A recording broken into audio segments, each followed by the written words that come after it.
This took place around 15 years ago when I was 16 years old and working at a fast food joint with a few of my friends. A weird guy in his late 30s named James worked with us, and he was very friendly with everybody, but even more so with the teenage girls. My friends called him a creep, but I thought he was just socially awkward, so I always went out of my way to talk to him and be nice. Big mistake. James started making me CDs of bands that I liked, would buy me movies, stuffed animals, and started even buying me clothes. All these things that he swore he got super cheap or for free. None of these things I asked for, and I started refusing them after a few weeks when I noticed how skimpy the clothes were. He would give me very low-cut shirts or miniskirts, and the last thing he ever gave me was a lacy pink thong, which I'm getting into now. The oldest girl I was friends with, who was 18 years old, lived with our store manager as a roommate in an apartment complex. The manager bought her booze to have a graduation party, and that weekend all of the younger girls came to spend the night. After a few hours, I was drunk for the first time in my life when James comes through the door. Turns out he lived directly across the hall from them. Booze make me overly affectionate, so I gave him a big hug. Again, big mistake. He tells me that he has something he wants to show me on his computer, and me being intoxicated, I agree to go see it. I walk across the hall to see his disgusting apartment and stand behind him while he gets onto his computer. He pulls out a folder full of what I know to be lolly porn, shows me a picture of the same lolly, and then turns to me and says, "You look just like her, and she's my favorite." In the picture, the girl is only wearing a lacy pink thong. Alarm bells started going off in my head, and I say something about going back to the party when he asks me to wait because he has something for me. He opens the bottom desk drawer and pulls out a lacy pink thong just like the one in the picture and tries to give it to me. I mumble that I hate thongs and I turn to leave, but he's up and has my shoulder before I can get to the door. Now, I'm around 115 pounds, 5 feet tall and drunk. He towers over me, so I'm feeling pretty panicked at this point. "I want you to wear these for me, just for the night, and if you don't like them, you can just give them back." He pulls me in closer to him with his free arm holding the panties in front of my face, and I am so thankful that he didn't lock the door to his apartment, because right at that moment the store manager came busting in. While I absolutely hated her guts at work, at that moment I was so thrilled to see her that tears started rolling down my face. She had asked the other kids where I was and immediately rushed over when they told her I went with James. She looked at the situation for a brief second before shouting at him to let go of me, grabbing my hand and pulling me back across the hallway. I'm pretty sure she ended up firing James, because I never saw him again after that night.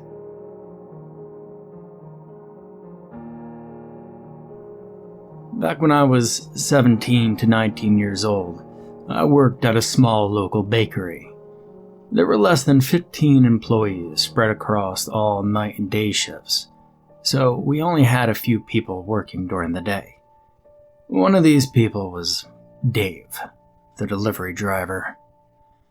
Dave immediately gave me an off vibe. He was in his mid-50s, just way too friendly to a teenage girl, but the boss told me straight up that yes, he could be annoying, but no one worked harder than he did, so just ignore his antics. When I signed the paperwork, they never asked me to submit to a background check. In hindsight, that should have been red flag number 2. Over the course of the year or so that I worked with Dave, I tried very, very hard to ignore him. He was rarely outright creepy, but he was always just a bit too friendly. He would stick around longer after his shift was over to talk to me and the other pastry chef on his shift. He always wanted to lick the bowl after I made Rice Krispie treats. And he would always stand in front of the racks of equipment or ingredients, just enough that sometimes my hand would brush him while reaching for something. He always stood just a little too close. He was constantly asking me about my life, what I liked, what I did for fun, if I had a boyfriend. Almost daily, he would tell me how a nice girl like me should have a boyfriend, how maybe a boyfriend would be good for me. I let this slide because sometimes older people can say things that were meant differently in their time. Then it was the concert invites. Every other week he had tickets to one concert or another. Once he figured out my genre of music, it was almost exclusively tickets to bands I desperately wanted to see, but I also knew I should not go anywhere with him. I don't like to associate with coworkers outside of work anyway, and I had seen way too many red flags about Dave to trust him for even a second. So my birthday came. He brought me a t-shirt. It was 2 sizes too small. He told me to try it on, and I said no. He told me to try it on after work and text him a photo. He gave me his number. He asked for mine. I said no. He asked the other pastry chef for my number. She had my back and refused as well. He also brought me 2 tickets to a band I'd been wanting to see. VIP section, 21 plus only. He said he could get me in, but I had to go with him and him alone. I refused. He told me he could get me booze, and I declined. For months and months, this continued. I brought it up to one of my bosses, but they laughed it off as classic Dave. When he wanted a hug on his birthday and hugged me without my consent, well, there's Dave for you. Offered to get me booze or pot? Ah, Dave, you scamp. When he pulled up his shirt and showed me his abdominal scar from a snowboarding accident, well, that's just Dave. No respect for boundaries, but a good worker. I seriously considered having one of my big strong male friends come in under the guise of being my boyfriend, just to placate Dave.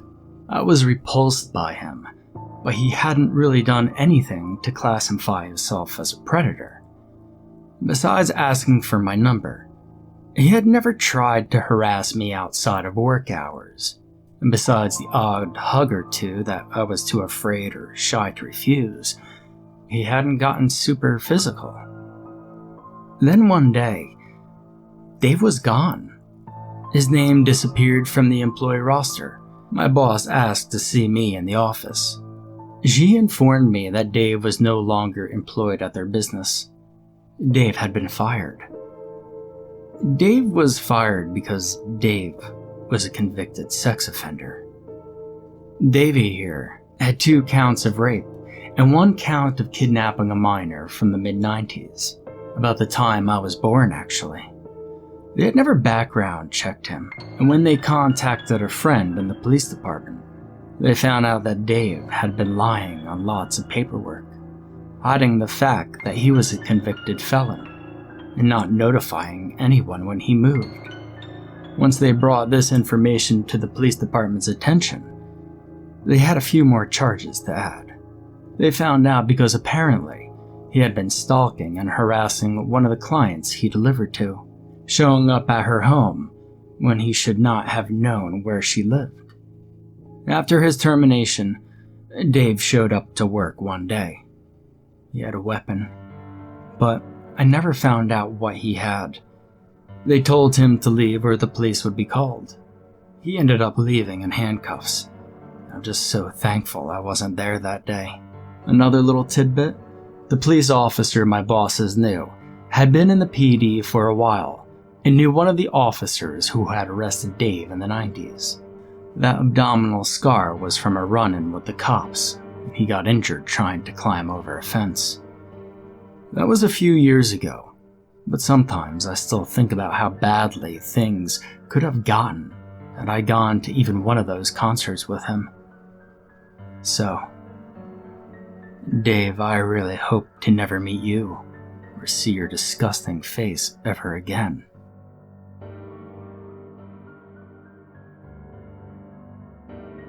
When I was 15 years old, I had just gotten my first job at a grocery store that I was super excited about.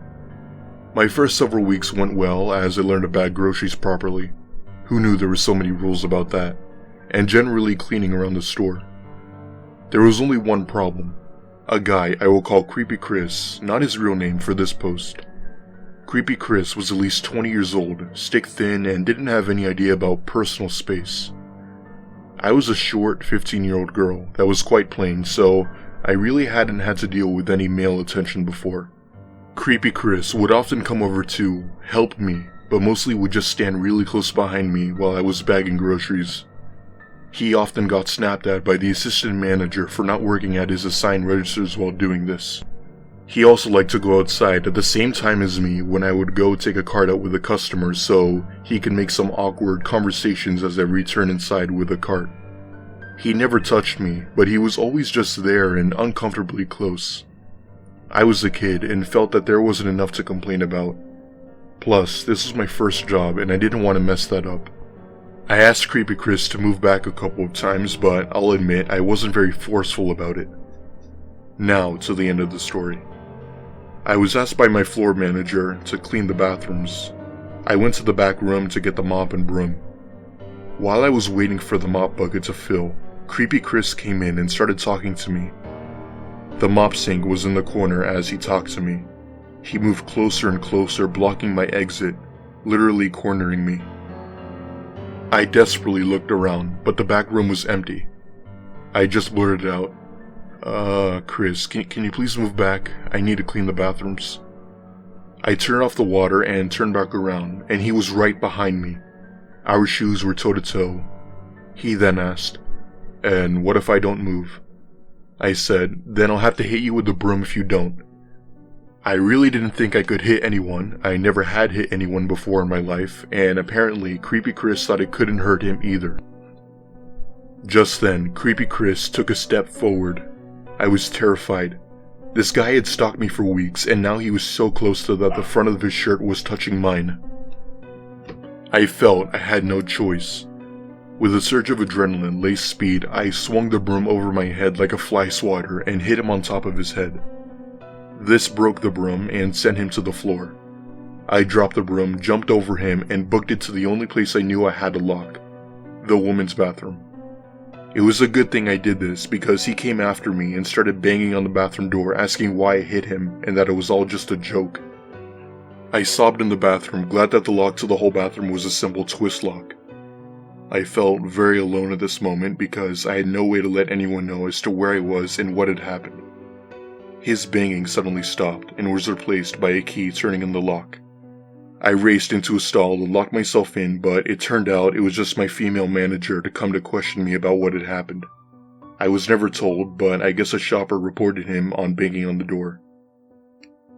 Management sent him home for the day and said that it was all a misunderstanding. I quit the next day after talking to my parents.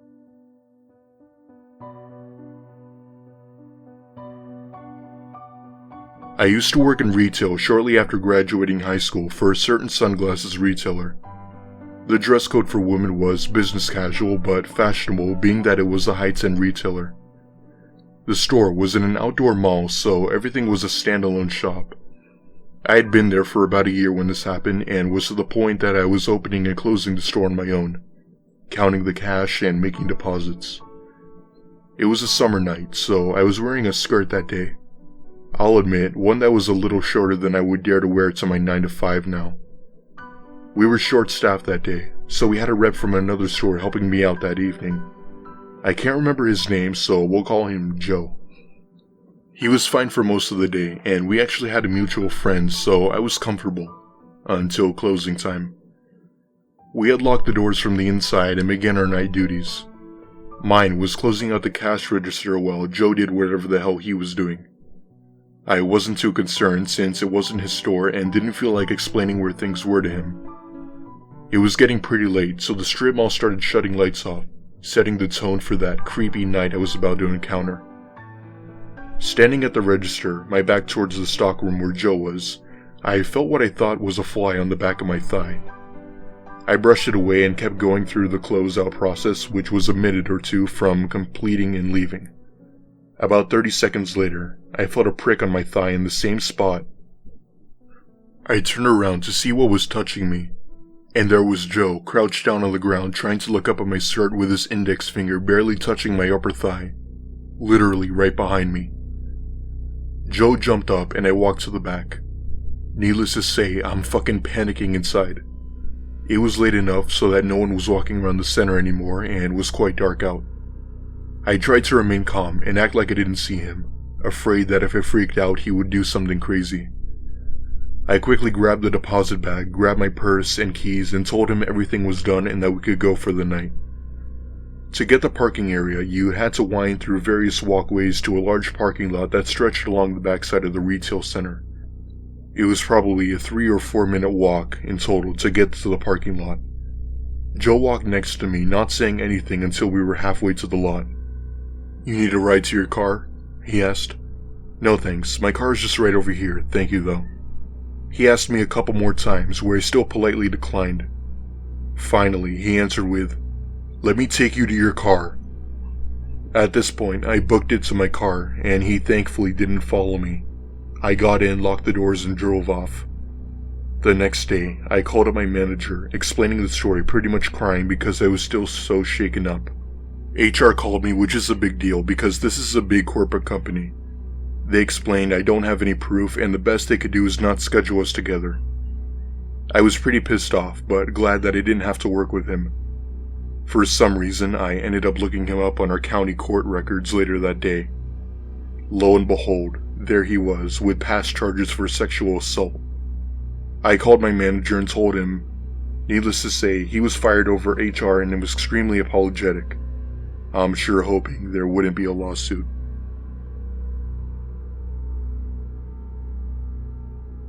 I worked at a sandwich chain / bakery during college in a pretty dark time in my life. My coworker was probably 15 to 20 years older than me, and I sorta knew him. He invited me to an outside party at a place that I'd been to before with people that I knew in the middle of the afternoon / evening. I told him I could only stay for a few hours, but the girl that I was dating and staying with, in between leases before school started up again, was also having a party, so I was going over there later. Everything was fine and there were food, drinks, and pool volleyball in the sun. The dude wasn't really being particularly flirty or anything, just acting like he usually would. After a drink or so, he started asking me if I thought his girlfriend was hot, and slapping her butt and whatnot. He knew I was into women, and for some reason was trying to prompt something I didn't realize. I had to leave shortly after. I drove to the next party and sat down on the couch, and that's when it hit me. Thank God it was not a second sooner. It's like my entire body was preserving itself. The last thought that I remember having was, I feel really messed up for just 3 light beers, and then I proceeded to wreak havoc for the next 6 to 7 hours. I have no memory of it, but I was talking crap that I didn't mean to people I would never actually insult. I also threw my cat a good distance across the room, and I'm told that I fell down an entire flight of stairs face first and bloodied myself up pretty badly, and I guess I was being overly emotional and acting ridiculous in general, which is how one might act when drugged. I had been staying with the girl for at least 2 weeks, and we had been dating for at least 2 months. She had drank with me before, and she should have known that something was severely wrong. Instead, she just assumed I was being insane, and at 3 a.m. drove me in the car to the street that I used to live on next to the apartment I had just moved out of, and then took my keys and ran. She then called the cops on me. Several cars ended up pulling up, exactly where I became conscious of my actions, and I was trying to figure out where I was and how I had gotten into that situation. The cops start by yelling at me, asking me what I'm doing and who hit me. I was totally confused. I had no idea what they were talking about. I didn't know about my escapade with the stairs yet, so I didn't even know I was bloody, and that question really caught me off guard. They continued to bombard me with more questions that I couldn't answer, and thank the Lord again I had a friend that lived across the street from the apartment that I only really knew because I smoked with them. I called and he answered the phone and came to my rescue right away. The cops let me flee to his house and berated him about where I was sleeping and what he was doing. All the while, ever since I left that party, texts were coming in repeatedly from that coworker asking to meet up, asking about screwing him and his girl, and a couple of other inappropriate remarks. I know it was him who slipped me something. He was the only one near me at that party, and the only one who attempted anything like he did that whole night. The very next day, the girl I was staying with was going to throw all of my stuff on the curb and throw me out because she thought I was crazy. But when she described to me what happened, she could tell I had no memory of any of it at all, and I really was drugged. The only thing I ever really did about it was talk to my manager so I could try to get shifts with him not on them. Who knows what would have happened if it hit me at the wrong moment while I was at his party. I don't even want to think about it.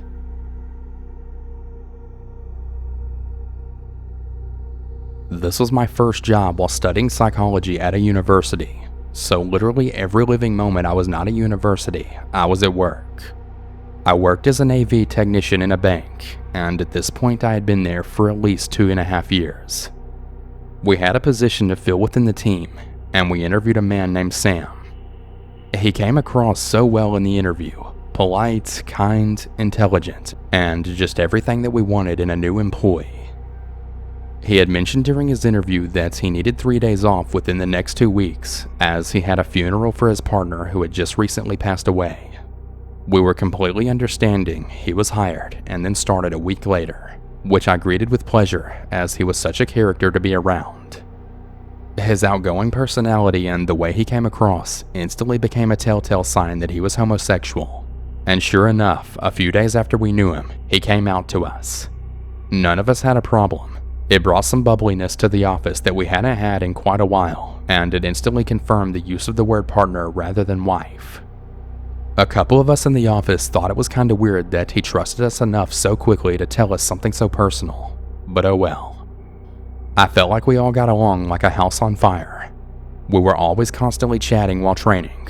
There was no signs to suggest he didn't like me. That is, until I was pulled into the office by my account manager and assistant account manager, who then proceeded to tell me that he had made a formal complaint about me. They proceed to explain that he thinks I am ignorant towards him, and that as his trainee supervisor I should be more than willing to assist him in his training with questions or any issues that he may have. It was really silly things like not answering his calls when he needed help in a room, etc. When actually in reality, the only reason I never answered was because I was dealing with other users in other rooms, and I am simply one person with one set of hands. They basically just told me to try to make peace with him and move on. So here we are a week into the new job, and the new guy hates me. This week was the week of his partner's funeral. He was meant to be in on Monday and Friday. We had already agreed that the Friday he would be in on an early shift in the main building, as I, the early shift technician, needed to go in the other building to deal with a VIP client. 30 minutes into the early shift, I get a call from the reception of the main building saying he's not turned up. I'm halfway across the city with no hope of getting back to the office anytime soon, and I've lost plot on the phone to my team lead, who also didn't know he hadn't turned up. He never came in that day and caused a ton of issues in our main building. He came back in on Monday morning and played the grieving husband card, and that his mental health wasn't good enough to be in the office. I entirely sympathized with him, and I told him that I'm sorry that he lost his partner. I also told him that I know that he needed time to process what happened, but all we wanted was a simple phone call so that we weren't stuck in the crap. Tuesday came and he was nowhere to be seen. He phoned in sick, and that was that. We didn't hear from him again until the Friday morning, which was when he told us he was still sick and wouldn't be back until Monday morning. This is where crap hits the fan. I'm on holiday the following week, which just leaves 2 technicians in the building, one early, one late. He freaking quits and files a formal complaint about the whole department to the freaking managing director of the bank. The list of accusations is freaking phenomenal. Tech 1, stolen equipment which left him suspended indefinitely. Team lead, bias towards me, which meant as a new tech he was piled with all the work. Account manager, bias towards me for being 2 of the only 3 females on the account. And the rest of the team, basic crap like untidy uniform, not willing to help, etc. Me though, it was a whole other story. Untidy uniform, not wearing the correct shoes, constantly on my phone, playing games in the office, watching YouTube videos, ignorant to my work, and not willing to train as the new tech. He even had the balls to call me an alcoholic and say that I was drinking on the job. Not only was he full of crap, he was completely jeopardizing my entire career. And for what? Some attention? I wasn't having it. I rallied the troops and we formed a unit front, and literally everyone was on my side. At this point, bear in mind I was a 22-year-old woman looking to find her feet and make a career for myself. This went on for 6 months. 6 whole months that we spent being questioned, being investigated, and collecting evidence together to try and prove what he said was complete BS. I was summoned by HR for questioning, and I was totally crapping bricks. I answered all their questions, and so did my colleagues. They ended up finding out that he was essentially just totally full of crap and looking for some compensation. And to my surprise, we Googled his name, and there he was. This guy was accused of stealing secrets from the police about the protection of royal families on their formal outings, which he sold for over $20,000. To this day, I don't know if anything that he said to me was true. Did his partner really die, or was he just pulling a fast one? I have no freaking clue, but I swear to God, I really hope to never meet him again, because if I ever do, I will punch him right in the throat. Hey everyone, I hope you enjoyed today's video. And if you have your own personal scary story, be sure to submit that to my subreddit at reddit.com/r/southerncannibal or to my email at southerncannibal@gmail.com. I'm always looking for new stories. And before we bring this video to a close, I just want to shout out all of my $5 or more patrons, as well as my $3 or more patrons featured on screen. Shout out to Babe Lincoln, Beth A, Kate E, Katrina T, Celeste S, Ellie S, Emily W, Heather B, Howard R, Jazzy G, Jonathan C, Joseph F, Lori J, Matthew B, Michael G, Steph L, Tammy S, Terry H, 2Eki for you, and Victor R. Thank all of you so much for supporting me on Patreon. I really appreciate it more than you know. And if any of you would like to join these awesome people and also become a patron, head over to my Patreon at patreon.com/southerncannibal. Thank you everyone, and have a good one. And remember to always